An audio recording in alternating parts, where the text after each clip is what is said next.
وعلى آله وصحبه أجمعين. رب صل وسلم دائما سرمدا على حبيبك خير الخلق جل جلاله وعم نواله میں قرآن مجید و فرقان حمید میں سیدنا آدم علی نبینا وعلیہ الصلاۃ والسلام کا ذکر سورہ بقرہ میں فرمایا. حضرت آدم علی نبینا وعلیہ الصلاۃ والسلام اللہ تبارک و تعالی نے ان کو مٹی سے آب و آتش خاک و باد، اس میں مٹی کا عنصر زیادہ ہے، اس سے پیدا فرمایا. فرشتوں کو جمع کر کے حکم فرمایا کہ ہم انسان کو پیدا کرنے والے ہیں. فرشتوں نے جواب دیا اتجعل فیہا من یفسد فیہا ویسفک الدماء ونحن نسبح بحمدک ونقدس لک. جہاں تک اے بار الہ، جہاں تک عبادت کا تعلق ہے تو آپ کی تسبیح، آپ کی تعریف، آپ کی تقدیس و عظمت بیان کرنے کے لیے ہم کافی ہیں. انسان کو اگر آپ نے پیدا فرمایا تو یہ زمین پر فساد پیدا کرے گا، ایک دوسرے کو قتل کرے گا، مار دھاڑ ہوگی، بدکاری ہوگی، حرام ہوگا، اور جو بھی خرافات کر سکتا ہے یہ حضرت انسان کریں گے. اس لیے بہتر ہے اس کو پیدا ہی نہ فرمائیں. تو اللہ رب العالمین نے ارشاد فرمایا انی اعلم ما لا تعلمون، میں وہ جانتا ہوں جو تم نہیں جانتے. پر الحکم ہوا پیدا فرمانے کا. حضرت آدم علیہ السلام کو پیدا فرمایا. مٹی کا پتلا تیار ہوا، پھونک ماری گئی اور حضرت آدم علی نبینا علیہ الصلوۃ والسلام جس میں انسانی جو ہے وہ تکلیف ہو گئی. حضرت آدم کو پیدا کرنے کے بعد اللہ رب العالمین نے حکم فرمایا وَإِذْ قُلْنَا لِلْمَلَائِكَةِ اسْجُدُوا لِآدَمَ، ہم نے فرشتوں کو حکم دیا کہ حضرت آدم کو سجدہ کریں. حضرت آدم کو سجدہ کرنے کا حکم یہ دیا. تو تمام فرشتے تھے، ان فرشتوں میں اللہ تبارک و تعالی کی ایک مخلوق جس کو جن کہتے ہیں، جس کو اللہ رب العالمین نے صرف آگ سے پیدا فرمایا ہے. یہ حضرت انسان سے پہلے پیدا ہو چکے تھے. جہاں اللہ تعالیٰ نے اور بہت سی مخلوق پیدا فرمائی، زمین ہے، آسمان ہے، کائنات ہے، وہاں جن بھی پیدا فرمائے تھے. تو اللہ تبارک و تعالیٰ نے ارشاد فرمایا اسجدوا لآدم، حضرت آدم کو سجدہ کرو. انہی میں اللہ کی جو مخلوق ہے جن، آگ سے پیدا کی گئی ہے، اور اس کی تخلیق بڑے خاص انداز سے اللہ رب العالمین نے فرمائی ہے. یہ اس کا قدرت ہے. اللہ تبارک و تعالی جیسے چاہے، جس سے چاہے، جس طرح چاہے پیدا فرما دے. حضرت آدم کو سجدے کا حکم دیا تو فرشتوں کے ساتھ ساتھ عبادت میں مصروف رہتا تھا. جنوں میں سے ایک شخص، اس کا نام تھا عزازیل، وہ بھی فرشتوں کے ساتھ ساتھ عبادت میں مصروف رہتا تھا. ہزاروں ہزاروں ہزاروں برس اس نے بھی اللہ رب العالمین کے حضور میں سجدے کیے، عبادت الہی کرتا رہا. بے حساب سجدے، بے حساب عبادت الہی. شیطان عزازیل جو تھا فرشتوں کے ساتھ تھا. جب اللہ رب العالمین نے حکم فرمایا اسجدوا لآدم، تو فرشتے حکم سنتے ہی فوراً سجدے میں گر گئے. سجدے میں چلے گئے، لیکن ابلیس نے سجدہ نہیں کیا۔ اللہ تبارک و تعالی نے ارشاد فرمایا فسجدوا الا ابلیس، ابلیس نے سجدہ نہیں کیا، ابا انکار کیا، واستکبر تکبر کیا۔ یہ آیات طیبات جو ہیں قرآن مجید و فرقان حمید میں اسی مضمون کی متعدد صورتوں میں اس کا ذکر آیا ہے۔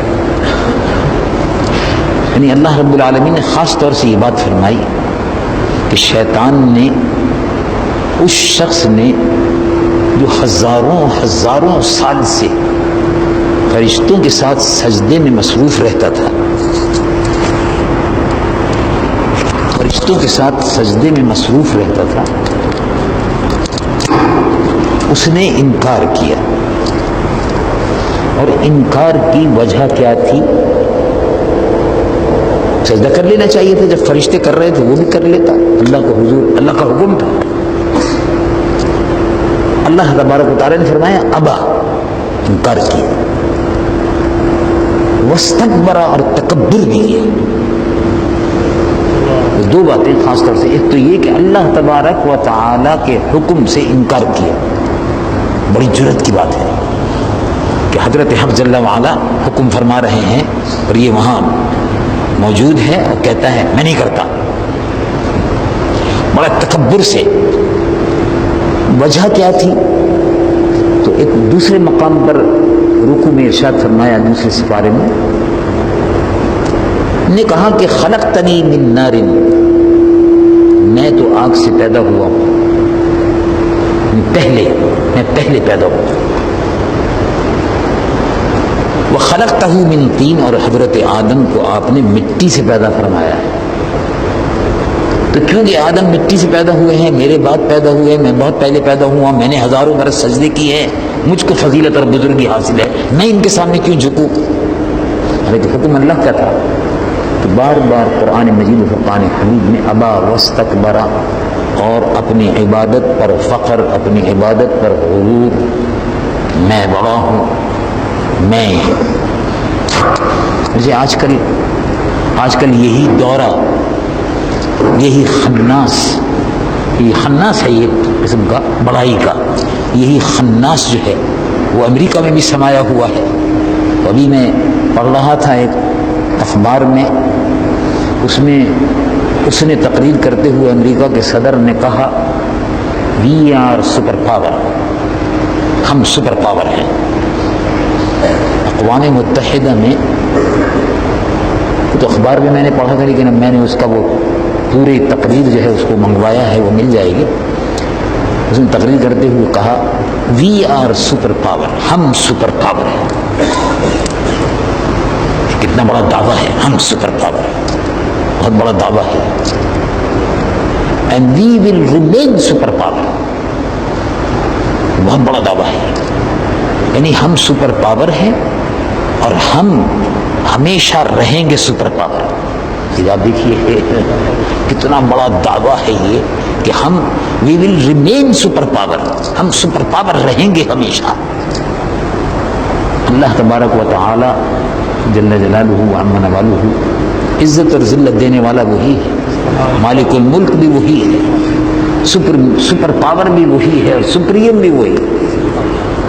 اور اس طرح کے لوگ دعوے کرتے ہیں، بے شمار فرعون، نمرود، شداد، یہ سب خاک کے سائے تلے، کوئی ڈوب کے مارا گیا، کوئی جہنم واصل ہوئے، کوئی کیسے ہوا، کسی کو مچھر نے مارا، کسی کو، یہ سارے خناس بھرا ہوا ہے، یہ شیطانی بول ہے یہ، یعنی شیطان یہی کہتا تھا۔ تو اس وقت امریکہ کا صدر بکواس کرتا ہے we are super power, we will remain super power, یہی بکواس شیطان بھی حدیث یہی کرتا تھا، ملعون۔ شیطان نے کہا خلقتنی من نار وخلقتہ من طین، ابا واستکبر، تکبر کی۔ اللہ تبارک و تعالیٰ کو تکبر پسند نہیں ہے۔ چنانچہ ایک مقام پر ارشاد فرمایا، حضور پرنور سید العالمین مصطفیٰ صلی اللہ علیہ وسلم نے ارشاد فرمایا، حدیث قدسی، اے محبوب ارشاد فرمائیے الکبریاء ردائی، والعظمت ازاری، یہ حدیث قدسی ہے، یعنی اللہ تعالیٰ اپنے محبوب سے مخاطب ہے. الکبریاء ردائی والعظمت ازاری فمن نازعنی فی احد منہما الخیتہ جہنم ولا ابالی. اے محبوب ارشاد فرما دیجئے کہ کبریائی، بڑائی اور عظمت یہ مجھ ہی کو زیب دیتی ہے، یعنی اللہ کو زیب دیتی ہے بڑائی، کیونکہ انسان تو ختم ہو جاتا ہے، کیڑے مکوڑوں کی طرح سے مرتا رہتا ہے آدمی. بڑے بڑے بادشاہ اور بڑے بڑے صدر اور بڑے بڑے جنرل اور بڑے بڑے وزیر منٹوں میں ختم ہو جاتے، سیکنڈوں میں ختم ہو جاتے. تو بڑائی، کبریائی، عظمت و جبروت اور جلال اللہ کا باقی رہے گا، سب ختم ہو جائے گا. واللہ لا يحب المتکبرین، اللہ تبارک و تعالیٰ متکبرین کو، تکبر کرنے والے کو پسند نہیں فرماتا. اور ارشاد فرمایا قرآن مجید و فرقان حمید میں، الم ترى، اے محبوب آپ نے ملاحظہ فرمایا، الم تر الی الذین یزکون انفسهم، دیکھا آپ نے ایسے لوگوں کو جو اپنے آپ کو مقدس شمار کرتے ہیں. بل اللہ یزکی من یشاء، اللہ تعالی جس کو چاہے مقدس بنا دے، یہ اسی کے علم میں ہے. اور یہ فیصلہ قیامت کے دن ہوگا، کون کتنا مقدس ہے اور کتنا نہیں ہے. تو لوگ اپنے تقدس کے غرور میں، شیطان سب سے پہلے تقدس کے غرور میں مبتلا ہوا، میں اللہ رب العالمین جل جلالہ عما والہ نے ارشاد فرمایا اخرج، نکل جاؤ. اور پھر یہی نہیں فرمایا کہ بھئی نکل جاؤ، وہ تو فرشتوں کی جماعت میں شامل تھا، عبادت اور ریاضت اور مجاہدات کرتے کرتے فرشتوں کی جماعت میں شامل تھا. بڑا مقدس، بڑی مقدس شخصیت تصور کیا جاتا تھا. تو سب تو سجدے میں گر گئے، وہ نہیں، یعنی اللہ رب العالمین نے ارشاد فرمایا نکل جاؤ اخرج. تو اتنا ہی کافی نہیں تھا، آگے فرمایا اخرج منہا انک رجیم، تو مردود ہے. رجم، رجیم، مردود. اور اسی کے ساتھ ساتھ ان علیک لعنتی الی یوم الدین، میری تجھ پر لعنت ہے قیامت تک، تجھ پر لعنت برستی رہے گی، یعنی اللہ کا غضب نازل ہوتا رہے گا. اللہ کی طرف سے وہ مردود بارگاہ ہو گیا. اخرج منہا فانک رجیم وان علیک لعنتی الی یوم الدین. بڑا ضدی تھا، بڑا ضدی تھا شیطان. اللہ تبارک و تعالیٰ کی طرف سے لعنت اور پھٹکار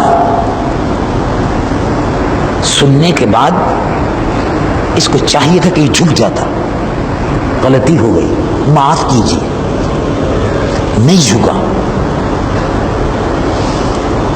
تو کہنے لگا ضد میں، قال فبعزتک لأغوینہم اجمعین، میں تیری عزت کی قسم کھا کے کہتا ہوں کہ میں لوگوں کو گمراہ کروں گا،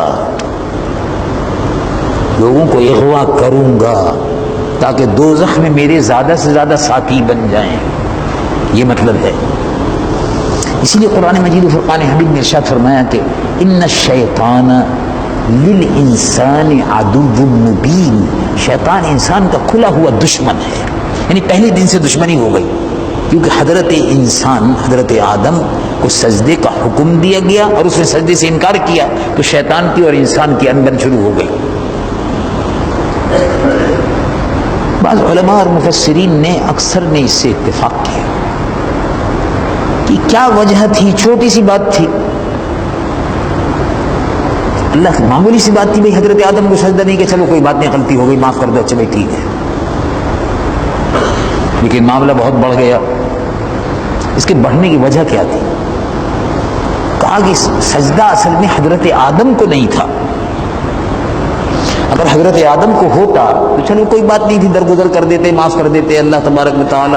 لیکن نہیں، سجدہ اصل میں جو نور حضرت آدم کی پیشانی میں چمک رہا تھا اس نور کو سجدے کا حکم دیا گیا تھا، اور وہ نور تھا نور محمدی صلی اللہ علیہ حبیبہ سیدنا مولانا محمد مبارک وسلم، یعنی حضور پر نور صلی اللہ علیہ وسلم کا نور حضرت آدم کی پیشانی میں تھا، اور اس نور کے لیے اصل میں تعظیم کے لیے حکم دیا تھا، سجدہ تعظیمی تھا۔ بعض حضرات علماء نے لکھا ہے کہ سجدہ تعظیمی اس زمانے میں روا تھا۔ سجدہ تعظیمی کیا ہے؟ سجدہ تعظیمی یہ ہے کہ جھک گئے جیسے رکوع ہوتا ہے، یہ سجدہ تعظیمی اس زمانے میں ہوا کرتا تھا۔ مثلا حضرت یوسف علیہ نبینا علیہ السلام، حضرت یعقوب علیہ نبینا علیہ السلام کے والد ماجد، تفسیر سورہ یوسف میں انشاءاللہ آئے گا، وہاں بیان ہوگا، اور اسی طرح سے حضرت آدم، یہ سب سجدہ تعظیمی تھا، جس کو سجدہ تحیت کہتے ہیں، تعظیمی سجدہ۔ تعظیمی سجدہ ایک زمانے میں اس کا رواج ہوا، زمین بوسی، زمین کو چوم لیا، یہ بھی یعنی جیسے بادشاہوں کے دربار میں جب جاتے تھے تو زمین کو جا کے چوم لیتے تھے، اس کا مطلب یہ ہے کہ ہم تعظیم کر رہے ہیں آپ، اور بادشاہوں کے دربار میں یہ ہوتا تھا۔ حضرت آدم علیہ نبینا علیہ السلام کے لیے کہ واقعی وہ سجدہ جو تھا کہ وہ ایسا ہی تھا کہ جیسے اب ہم لوگ سجدہ کرتے ہیں؟ نہیں، ایسا نہیں تھا، بعض مفسرین نے بھی لکھا، سجدہ تحیت تھا، اور اس شریعت میں سجدہ تحیت جائز تھا۔ حضرت آدم، حضرت موسیٰ، حضرت یوسف، حضرت عیسیٰ، ان شریعت میں جائز تھا سجدہ تعظیمی، تعظیم کے لیے۔ شریعت حضور پر نور محمد رسول اللہ صلی اللہ علیہ وسلم میں سجدہ تعظیمی حرام ہے، اور اگر عبادت کی نیت سے ہو تو شرک ہے۔ یہ بعض لوگ جو جاتے ہیں قبروں پہ جا کے سجدے کرتے ہیں، یہ اپنے ایمان کو اور اپنے دین کو خراب کرتے ہیں۔ قبروں پر سجدہ کرنا قطعاً حرام ہے، اور اگر عبادت کی نیت سے ہے تو وہ سجدہ کرنے والا مشرک ہو گیا، اور مشرک جہنمی ہوتا ہے۔ قبروں کو نہ تو سجدہ کرنا چاہیے، نہ رکوع کرنا چاہیے، اور نہ چومنا چاہیے۔ چومنا بھی غلط ہے، بوسہ دینا بھی غلط ہے۔ اشعۃ اللمعات میں حضرت شیخ محقق حضرت شیخ عبدالحق محدث دہلوی نور اللہ مرقدہ مشکاۃ شریف کی شرح میں فرماتے ہیں کہ قبروں کا بوسہ دینا طریقہ یہود و نصارا است، یہ یہودی و نصرانیوں کا طریقہ ہے۔ قبر کے آداب میں اعلیٰ حضرت امام اہل سنت مولانا شاہ احمد رضا فاضل بریلوی نور اللہ مرقدہ نے زیارت کے آداب لکھے۔ زبدۃ الزکیہ فی حکم سجود التحیہ، بڑا مشہور رسالہ، معرکۃ الآراء رسالہ ہے۔ بعض جاہل صوفی اور جاہل پیر وہ قبروں کو سجدے کرواتے تھے، اس پر اعلیٰ حضرت نے رسالہ لکھا، زبدۃ الزکیہ فی حکم سجود التحیہ، اور اس میں فرمایا کہ قبر کو سجدہ کرنا حرام ہے، خبردار ایسا نہ کرنا، اور اگر عبادت کی نیت سے ہو گیا تو شرک ہے، اس کا حضور کی امت سے کوئی تعلق نہیں ہے۔ قبر کے آداب ہیں، ادب سے کھڑے ہو، ادب سے کھڑے ہو کر ہاتھ باندھ کر فاتحہ پڑھیں، اللہ کے ولی کی خدمت میں فاتحہ کا تحفہ پیش کریں، اور تحفہ پیش کرنے کے بعد ان کے وسیلہ جلیلہ سے دعا مانگے۔ اللہ تبارک و تعالی اولیاء کاملین کے برکت سے، ان کی دعاؤں کے صدقے میں، ان کے وسیلے سے ہماری دعاؤں کو قبول فرماتا ہے۔ یہ طریقہ ہے، اس میں سجدہ، چوما چاٹی یہ بالکل نہیں ہے۔ ادب سے جائیں اور ادب سے کھڑے ہوں، ادب سے فاتحہ پڑھیں، دعا مانگیں ان کے وسیلے سے، اور ادب سے واپس آ جائیں۔ بہرحال بات یہاں سے چلی تھی، ادھر بات لمبا ہو گیا سلسلہ۔ حضرت آدم علیہ نبینا علیہ السلام کو سجدہ کرنے سے اس نے انکار کیا، کہا کہ یہ ابھی حضرت آدم تو ابھی پیدا ہوئے ہیں، میں کیا ان کو سجدہ کروں گا، میرا مقام تو بہت بلند ہے، یہ تو ہزاروں سال ہو گئے سجدہ کرتے کرتے، ابھی جمعہ 8 دن ابھی پیدا ہوئے ہیں، اب میں ان کو سجدہ کروں؟ یہ ایک غرور اور تکبر۔ معلوم ہوا کہ اللہ تبارک و تعالیٰ کو غرور اور تکبر پسند نہیں ہے۔ بہت سے لوگوں کو اپنی عبادتوں کا غرور ہوتا ہے، اللہ تعالیٰ کو یہ پسند نہیں ہے۔ شیطان کو بھی اپنی عبادت کا بہت بڑا غرور تھا۔ عاجزی، فروتنی اور مسکینی اللہ رب العالمین کو پسند ہے، اور ہر وقت اللہ کی مغفرت کا طلبگار رہنا چاہیے۔ اس سلسلے میں حضور پرنور سید العالمین محمد رسول اللہ صلی اللہ علیہ وسلم نے ارشاد فرمایا، لوگوں گناہوں سے توبہ کرتے رہو، اللہ کی پناہ مانگتے رہو، استغفار کرتے رہو۔ میں بھی، ایک روایت میں ہے 70 مرتبہ اور ایک روایت میں ہے 100 مرتبہ۔ حضور پرنور صلی اللہ علیہ وسلم نے ارشاد فرمایا کہ میں بھی اللہ تبارک و تعالیٰ سے دن میں 100 مرتبہ، ایک روایت میں 70 مرتبہ ہے، ایک روایت میں 100 مرتبہ ہے، میں بھی اللہ رب العالمین سے 100 مرتبہ روزانہ توبہ کرتا ہوں اور معافی چاہتا ہوں۔ اب اس کو حدیث کو پڑھنے کے بعد اور سننے کے بعد کیا حضور پرنور صلی اللہ علیہ وسلم معاذ اللہ حضور توبہ کرتے تو کوئی گناہ ہوتا تھا معاذ اللہ حضور سے سردر؟ استغفر اللہ، توبہ توبہ۔ یہ اصل میں حضور پرنور صلی اللہ علیہ وسلم نے امت کی تعلیم کے لیے فرمایا، تعلیم امت کے لیے، ورنہ اللہ کے محبوب صلی اللہ علیہ وسلم تو ایسے پاک، گناہوں سے پاک، معصوم ہی فقط نہیں تھے، معصوموں کے سردار تھے صلی اللہ علیہ وسلم، سید المعصومین صلی اللہ علیہ وسلم، گناہوں سے پاک، گناہ کا کوئی تصور بھی وہاں نہیں تھا۔ لیکن یہ حضور نے امت کی تعلیم کے لیے فرمایا کہ دیکھو میں بھی، مطلب یہ کہ امت جو ہے وہ متنبہ رہے، جیسے اللہ کے محبوب صلی اللہ علیہ وسلم نے ارشاد فرمایا کہ دیکھو قبر کا عذاب جو ہے وہ بڑا سخت ہے، اللہ سے ڈرتے رہو۔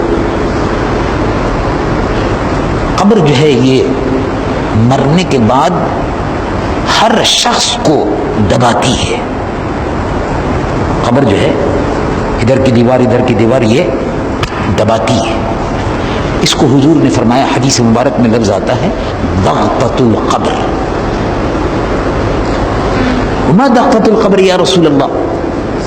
اس کی تفسیر امام سیوطی محدث جلال الدین سیوطی نبر اللہ مرقدہ نے شرح الصدور میں بڑی مفصول، بڑی تفصیلی کتاب ہے حضرت کی، تقریباً 1000 سے زائد احادیث کو جمع کیا ہے۔ بڑے عظیم مرتبہ محدث اور مجدد تھے امام جلال الدین سیوطی محدث نبر اللہ۔ دقۃ القبر کی احادیث آتی ہیں، وہ صحابہ نے عرض کیا یا رسول اللہ دقۃ القبر کیا ہے؟ دقۃ القبر سے پناہ مانگو، کیا چیز ہے؟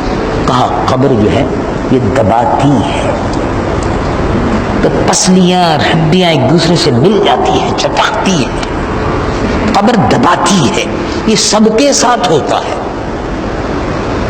کہا حضور سب کے ساتھ ہوتا ہے؟ کہا سب کے ساتھ، قبر سب کو دباتی ہے۔ کہا حضور سب کے ساتھ؟ کہا سب کے ساتھ۔ تو صحابہ کا مطلب تو یہ تھا کہ حضور آپ، یعنی مطلب یہ ہے کہ جب آپ فرما رہے ہیں کہ سب کے ساتھ تو آپ کے ساتھ بھی؟ تو ارشاد فرمایا کہ اور میرے ساتھ بھی ہوگا،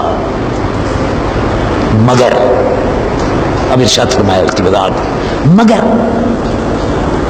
یہ دقۃ القبر، قبر جو دباتی ہے نا، کافر کو بڑا سخت ہوگا، یہ منافق کو بڑی سخت ہوگی، اور ایمان والوں کو قبر اس طرح دبائے گی جیسے ماں اپنے بچے کو گود میں لیتی ہے۔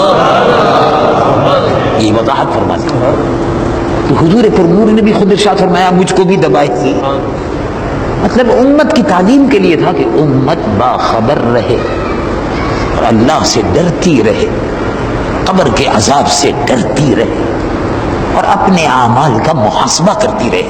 مجھ سے کوئی غلطی تو نہیں ہوئی, کوئی گناہ تو نہیں ہوا, زنا تو نہیں ہوا, غیبت تو نہیں ہوئی, جھوٹ تو نہیں بولا, کسی کی زمین تو نہیں دبا دی, یتیموں کا حق تو نہیں مارا, بیواؤں کا حق تو نہیں مارا. یہ سب حساب کتاب رکھے تاکہ قبر میں عذاب نہ ہو. کسی کا قرضہ تو نہیں مارا. اب لوگ قرض لے لیتے ہیں, مار دیتے ہیں, کھا جاتے ہیں, اور جاتے کے ساتھ ہی سب سے پہلے عذاب قبر شروع ہو جائے گا مقروض کو. اسی لیے حضور فرمود سید العالمین مصطفیٰ صلی اللہ علیہ وسلم جب کوئی جنازہ آتا تو فرماتے تھے کہ بھئی قرضہ تو نہیں ہے اس پہ, یہ مقروض تو نہیں ہے. ان کا حضور مقروض ہے. اچھا ورثہ قرضہ دے سکتے ہیں؟ کہا حضور دے سکتے ہیں. فرمایا ادا کرو, پہلے قرضہ ادا کرو ورنہ عذاب قبر شروع ہو جاتا ہے. بڑی اہم چیز ہے. لوگ روپیہ لے لیتے ہیں, پیسہ لے لیا, 5,000 لے لیے, 2,000 لے لیے, 100 لے لیے, 200 لے لیے, اور جب وہ آدمی کہتا ہے بھائی وہ ایسے ویسے یہاں کب دیے تھے, چلو ہٹو یہاں سے, خام خام کی باتیں کرتے ہو, پیسے دیے تھے, پیسے لیے تھے, چھوڑو چلے آ گئے. قرضہ لیا تھا, مقروض تھے, انکار کر دیا دینے وینے سے سب سے, تو قرض ہوتا ہے. اور سبحان اللہ رحمت للعالمین تھے. ایک صحابی رضی اللہ عنہ وارضہ نے ارشاد فرمایا کو ایک صحابی رضی اللہ عنہ وارضہ کا جنازہ آیا تو ارشاد فرمایا بھائی مقروض تو نہیں, کہ حضور مقروض تھے. فرمایا قرضہ ادا کروں, کہ وہ کسی میں استطاعت نہیں ہے قرضہ ادا کرنے کی. تو فرمایا ہے کہ جس جنازے کو, میت کو, اس کے وارثوں کو قرضہ ادا, مقروض کا قرضہ ادا کرنے کی استطاعت نہ ہو, اس کا قرضہ میں ادا کروں تاکہ قبر میں میری امت کو عذاب نہ ہو. مقروض کو عذاب ہوتا ہے, یہ حق العباد ہے کہ بندے کا حق مار لیا, پیسہ لیا اور مار لیا اور کھا گئے. تو اللہ کے محبوب حضور نور صلی اللہ علیہ وسلم نے تعلیم امت کے لیے فرمایا کہ گناہوں سے توبہ کرتے رہو, استغفار پڑھتے رہو. میں بھی روزانہ 100 مرتبہ استغفار, حضور فرماتے ہیں صلی اللہ علیہ وسلم 100 مرتبہ, یعنی اللہ کی پناہ میں آتے رہو. اتوبو, اور توبہ کرتا ہوں اے میرے رب. استغفار کا مطلب یہی ہوتا ہے نا, اے اللہ میں تیری پناہ میں آتا ہوں. استغفر اللہ ربی, میرا رب اپنے تمام گناہوں سے, من کل ذنب, ہر گناہ سے توبہ کرتا ہے. واتوب الیہ, اور اس سے توبہ کرتا ہے. یعنی اللہ تبارک و تعالیٰ کو توبہ پسند ہے. اللہ تبارک و تعالیٰ کو عاجزی اور انکساری اور تواضع اپنے حضور میں پسند ہے. اللہ تبارک و تعالیٰ کو اپنے دربار میں غرور پسند نہیں ہے. کبریائی, بزرگی, عظمت اور جلال اور جبروت یہ صرف اللہ کو زیب دیتا ہے. سروری زیبا فقط اس ذات بے ہمتا کو ہے. اللہ رب العالمین جل جلالہ عما نوالہ نے شیطان کو مردود فرما دیا. بقیہ تفصیل انشاءاللہ پھر آئے گی. ربنا تقبل منا انک انت السمیع العلیم تب علینا انک انت التواب الرحیم. ربنا آتنا فی الدنیا حسنۃ فی الآخرۃ حسنۃ وقنا عذاب النار. الہ قادر ملکہ بادشاہ بے نیاز, خالی جھولیاں ہیں, خالی ہاتھ, گنہگار ہیں, سیاہ کار ہیں. بیماروں کو شفا عطا فرما, ہمارے گناہوں کو معاف فرما, بیماروں کو شفا عطا فرما. رحمت و برکت اور مغفرت کا مہینہ ہے. اے اللہ ہمیں اس کی برکتوں سے محروم نہ فرما, ان کی برکتوں میں, رحمتوں میں, بخششوں میں حصہ عطا فرما. اے اللہ جو بے روزگار ہیں ان کو روزگار عطا فرما, جو برسر روزگار ہیں ان کے روزی میں, روزگار میں, کاروبار میں, تجارت میں, کھیتیوں میں برکتیں عطا فرما. پاکستان کی حفاظت فرما, عالم اسلام پر اپنی رحمتیں اور برکتیں نازل فرما. پاکستان پر, عالم اسلام پر اپنی رحمتیں اور برکتیں نازل فرما. پاکستان تبارک و تعالی جل جلالہ عما نوالہ نے سیدنا آدم علی نبینا علیہ الصلوۃ والسلام کا تذکرہ فرمایا, اور یہ کہ فرشتوں نے اللہ تبارک و تعالیٰ کے حکم کی تعمیل کی اور ابلیس نے سجدہ کرنے سے انکار کیا. حضرت آدم علیہ نبینا علیہ الصلوۃ والسلام کو اللہ رب العالمین نے پھر ارشاد فرمایا, شیطان کو مردود کہا گیا, راندہ درگاہ ہوا, اللہ رب العالمین جل جلالہ عما والہ نے حضرت آدم علیہ السلام سے ارشاد فرمایا اسکن انت وزوجک الجنہ، آپ اور آپ کی اہلیہ اب جائیں اور جنت میں رہیں۔ جنت اللہ تبارک و تعالی نے پیدا فرمائی ہے، اس میں نہر ہے دودھ کی، اس میں نہر ہے شہد کی، اس میں آب کوثر ہے۔ جنت میں اللہ تبارک و تعالی نے ایمان والوں کے لیے انعام مقرر کیے ہیں، اعلیٰ قسم کے محلات ہوں گے، مکانات ہوں گے، آسائشیں ہوں گی، اور ہمیشہ کے لیے اس میں رہنا ہے۔ یعنی جب حساب و کتاب ہوگا تو اسی لیے بنائی گئی ہے کہ جو لوگ اللہ کے نیک بندے دنیا میں اچھے اور نیک کام کرتے رہیں گے، اللہ تبارک و تعالی ان جنت عطا فرمائے گا۔ وہ عدت للمتقین، پرہیزگاروں کے لیے، فرما برداروں کے لیے یہ انعام ہوگا اللہ تعالیٰ کا، اور یہ انعام جو ہے مرنے کے بعد سے شروع ہو جاتا ہے۔ اس لیے حدیث شریف میں حضور کریم رحمت للعالمین صلی اللہ علیہ وسلم نے ارشاد فرمایا القبر اما روضۃ من ریاض الجنہ، قبر یہ تو جنت کے باغیچوں میں سے ایک باغیچہ بن جاتا ہے مرنے کے بعد۔ جب منکر و نکیر کا سوال و جواب ختم ہوتا ہے اور صحیح صحیح جواب دے دیے، اور حفرت یا گڑھا ہو جاتا ہے، حفرت النار، آگ کا دوزخ کا گڑھا ہو جاتی ہے قبر، اور یا جنت کے باغیچوں میں سے باغیچہ بن جاتا ہے۔ تو ایمان والوں جنت کی ہوائیں، جنت کی ہوائیں اور جنت میں کیف و سرور سے بھری ہوئی ہوائیں، خوشبوئیں جو ہیں وہ قبر میں ان کو ملنی شروع ہو جاتی ہیں۔ تو جنت اللہ تبارک و تعالیٰ نے پیدا فرمائی اور وہ ہمیشہ کے لیے ہوگی۔ اس میں بے شمار درجے ہیں، اس میں ایک سب سے اونچا درجہ ہے فردوس، جنت الفردوس، یہ اعلیٰ درجہ ہے، اس کے بعد اور ہے، اس کے بعد اور ہے۔ بہرحال متقین اور پرہیزگاروں کے لیے ان کے مرتبے کے حساب سے اللہ تبارک و تعالیٰ ان کو جگہ عطا فرمائے گا۔ روزہ داروں کے لیے الگ دروازہ بھی ہوگا اور الگ سے ان کے لیے خصوصی مکانات تعمیر کیے گئے ہیں۔ روزہ داروں کے لیے ایک دروازہ ہوتا ہے، وہ جنت کے احوال میں لکھا ہوا ہے، اور حدیث مبارک ہے حضور پر نور صلی اللہ علیہ وسلم نے ارشاد فرمایا الا ان جنت باب یقال لها ریان، آگاہ رہو کہ جنت میں دروازہ اللہ تعالیٰ نے خاص طور سے بنایا ہے۔ جیسے ہوتا ہے نا، آپ نے دیکھا ہوگا کہ ایک خاص دروازہ بھی ہوتا ہے بہت سے محلات میں، مکانات میں، بہت سے ایسے مقامات جہاں قصر ہیں، بڑے بڑے محلات ہیں، تو ان میں خصوصی دروازہ بھی ہوتا ہے۔ جیسے آپ نے دیکھا ہوگا ایئرپورٹ ہے، ریلوے کے اسٹیشنز ہیں، ان میں خصوصی دروازے بھی، اور اس کو کہتے ہیں VIP گیٹ۔ ویسے اللہ تبارک و تعالیٰ نے روزہ داروں کے لیے بھی جنت میں VIP گیٹ اسپیشل بنایا، اس کا نام ہے ریان۔